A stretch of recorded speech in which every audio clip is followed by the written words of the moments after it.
Olá a todos, uma vez mais bem-vindos aqui ao YouTube da Raça de Leão. Hoje é dia 10 de outubro, estamos a meio da paragem para as seleções, mas nem por isso deixamos de ter aqui temas para falar um bocadinho sobre o Sporting. Vou falar um bocadinho de handball, tivemos uma derrota pesada contra o Nantes a meio da semana.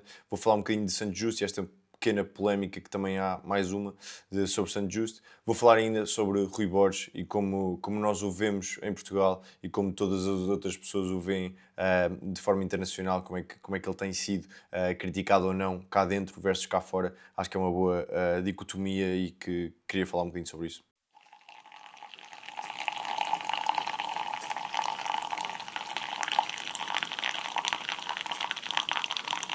Olá a todos, uma vez mais vos peço, se gostam deste conteúdo, se querem ver mais deste conteúdo, subscrevam o canal, deem like nos vídeos, é muito importante. Comentem também se não concordarem com alguma das minhas opiniões, sou todo a favor que o expressem nos comentários, acho que é assim também que se desenvolve. E já agora peçam, digam o que é que gostavam de ver aqui também avaliado e analisado aqui neste tipo de conteúdo. Indo aqui para o handball, derrota pesada no handball na Champions League, acabou por ser até menos penoso no final, acabou até por ser um bocadinho menos penoso do que estávamos à espera, porque o Nantes tirou claramente o pé, a diferença era já enorme ao intervalo, havia ali uma altura onde por cada golo do Sporting o Nantes marcava dois, tivemos muito tempo onde estávamos a metade dos golos do Nantes e verdadeiramente foi uma exibição muito desinspirada do Sporting. Mais uma vez, um excelente apoio, um excelente ambiente. Acho que o handball é uma das modalidades mais queridas do Sporting agora nesta altura, tanto pelo que a equipa dá, mas também pelas personalidades. Eu acho que já disse isto aqui, eu sou muito pelo capitão, gosto muito das modalidades, se gostar muito do capitão, e a verdade é que eu gosto imenso do Salvador Salvador, acho que é um sportinguista na verdadeira acessão da palavra, e aporta muito aqui ao departamento de handball. A equipa não se pôde queixar de apoio, todos fizeram essas declarações mesmo depois desta derrota pesada. A equipa não correspondeu neste jogo, mas eu, lá está, acredito muito nesta equipa, neste grupo de jovens, acredito que possam vir a fazer ainda grandes resultados, tanto nacionalmente, obviamente, mas também internacionalmente. Nunca nos podemos esquecer da diferença do orçamento e das condições das equipas europeias para o Sporting, para as equipas nacionais, mas também para o Sporting.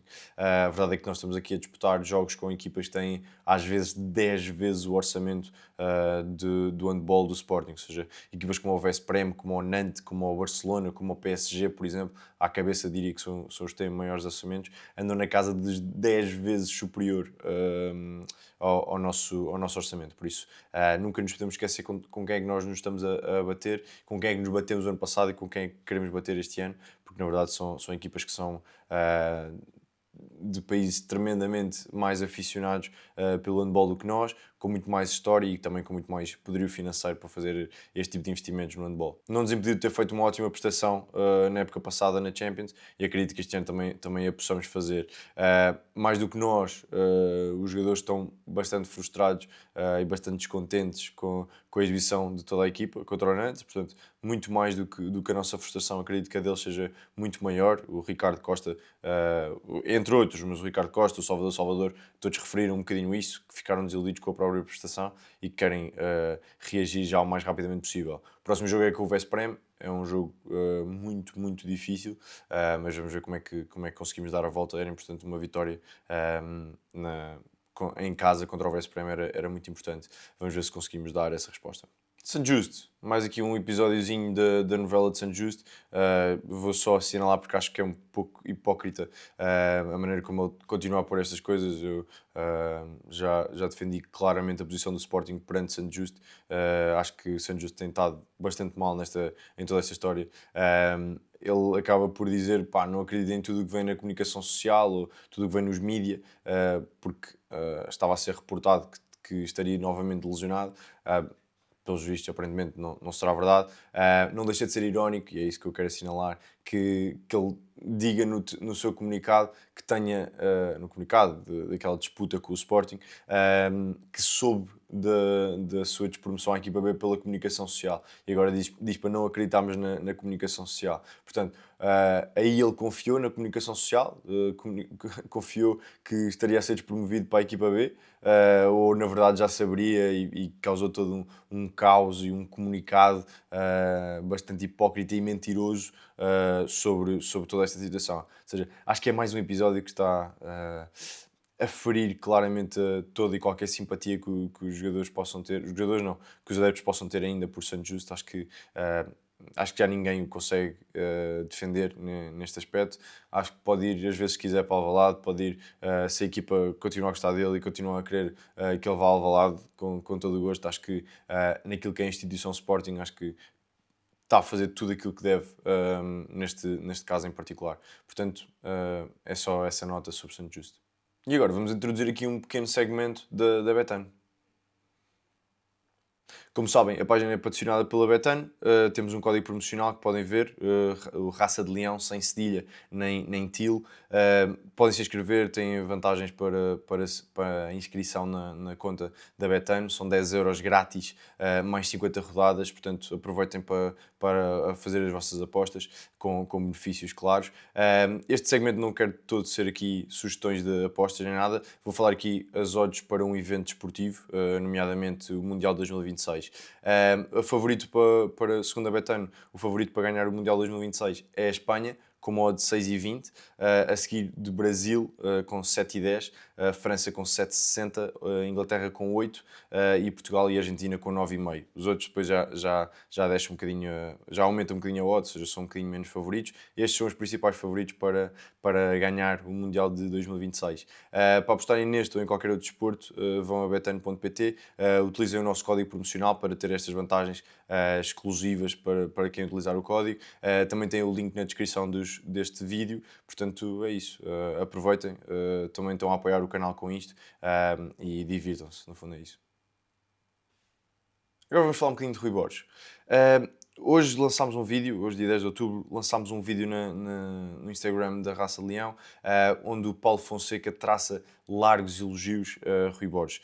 Valorizou imenso Rui Borges, diz que é um treinador que aplicou um estilo de jogo que ele adora ver no futebol português, diz que o Sporting é das equipas que mais lhe dá prazer a ver jogar, diz que tem muito a aprender com o Rui Borges, a frase é mesmo esta, ou seja, um treinador que já ganhou muita coisa, um treinador que é reputado a nível internacional, a nível europeu, e diz aqui que tem muito a aprender com o Rui Borges, que é um treinador do qual tem muito a aprender. Acho que é muito interessante e é já vou traçar aqui o comparativo com Portugal, mas acho que este é bastante interessante. Quando fomos jogar a Itália, a imprensa italiana fez artigos, nomeadamente o Gianluca Di Marzio, que é um conceituado jornalista italiano, fez aqui um artigo muito elogioso a Rui Borges. Falou de sucessão natural para o Ruben Amorim, aliás. Falou de humildade, falou de subida ao pulso, falou de muito trabalho, mas eu destaco aqui outra coisa que também que eles colocam no artigo, que é fazem uma metáfora com o Rei Midas, não é? Ou seja, em tudo o que toca, e estou a citar o artigo, em tudo o que toca transforma em ouro. Isto foi falado sobre Rui Borges. Existe aqui um paralelo claramente que eu já vou traçar a seguir, mas esta frase é em referência aos 2 títulos que o Sporting conquistou com o Rui Borges e também aos trabalhos anteriores no Moreirense, no Vitória, no Mafra, ou seja, há aqui todo o histórico que aqui o Gianluca Di Marzio foi procurar sobre Rui Borges para analisar. Fala muito de humildade, fala muito na questão que já sabemos do relógio Casio que transporta há 10 anos que o leva todos os dias para os jogos, referindo essa humildade. Por cá, a coisa é muito diferente. É muito desvalorizado pela comunicação social. Toda a gente se lembra do taberneiro da Sofia Oliveira e não é, obviamente, a única que teceu este tipo de comentários sobre Rui Borges. Ao passo que internacionalmente valorizamos a humildade do Rui Borges, vemos valorizada a humildade do Rui Borges, o trabalho e tudo isso. Aqui quase que lhe chamamos de bairrista, quase que lhe chamamos de pessoa do campo, ou sem desprimor, mas quase que atacamos aqui a honra de Rui Borges por efetivamente vir de um sítio humilde, vir de Mirandela, é quase um alvo, um motivo de ataque, ao passo que todas as outras pessoas, toda a imprensa internacional o valoriza por isso.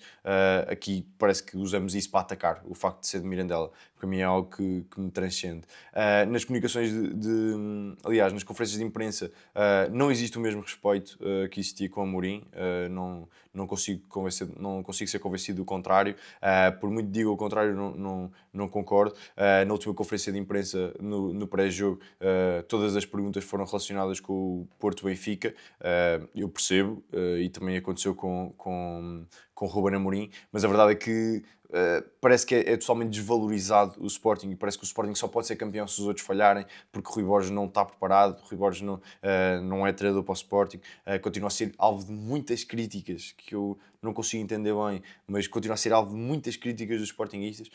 Muitos sportinguistas viam o Ruben Amorim como um Dom Sebastião, como um salvador do Sporting, e a verdade é que Rui Borges está completamente noutro patamar para alguns. Rui Borges nunca terá esse nível para alguns. Portanto, é algo que me faz alguma confusão quando estamos a falar do campeão nacional, do homem que nos deu a dobradinha tantos anos depois. Acho que é tempo de valorizarmos um bocadinho mais. E é tempo de esquecermos Amorim de vez. Eu sinto que já o fizemos com o Vitório Oqueras, talvez pela saída, pela maneira como ele saiu, muito a mal com o Sporting. Talvez pela maneira como o Luís Soares até está a correr bastante bem este início de campeonato. Não sei exatamente porquê, mas a verdade é que eu sinto que o Vitória Oqueras passou a ser um não-tema em Alvalade. Havia muito medo de como é que será o Sporting pós Oqueras, e a verdade é que isto não se tem falado. Não quero atribuir isso totalmente a mérito do Rui Borges, porque acho que para isso ser verdade, a verdade é que não podíamos ter o oposto, que é com Rui Borges, qualquer desaire, qualquer empate, qualquer má exibição, qualquer resposta errada na conferência de imprensa, vimos falar de Amorim, e com Amorim isto, e com Amorim aquilo, e os jogadores eram isto, e os jogadores eram aquilo com Amorim. Acho que continuamos a ter aqui pesadelos com Amorim. Temos a pensar demasiado nele, ainda não o esquecemos, quando na verdade já o devíamos ter esquecido, e acho que Rui Borges já deu provas de que vale a pena esquecer Amorim, porque Rui Borges está aqui para ficar, e está aqui para fazer um excelente trabalho, e para ser valorizado como nós vemos que está a ser valorizado lá fora, com o exemplo de Paulo Fonseca à cabeça, que traça um tremendo elogio, mas também à comunicação social de Itália. Eu lembro até de comparações com o Conte, ou seja, sempre muito elogioso, e nós cá continuamos a desvalorizar e a dizer que é um taberneiro. Enfim, ficou aqui tudo dito do dia 10 de outubro. Um abraço a todos e saudações leoninas a todos.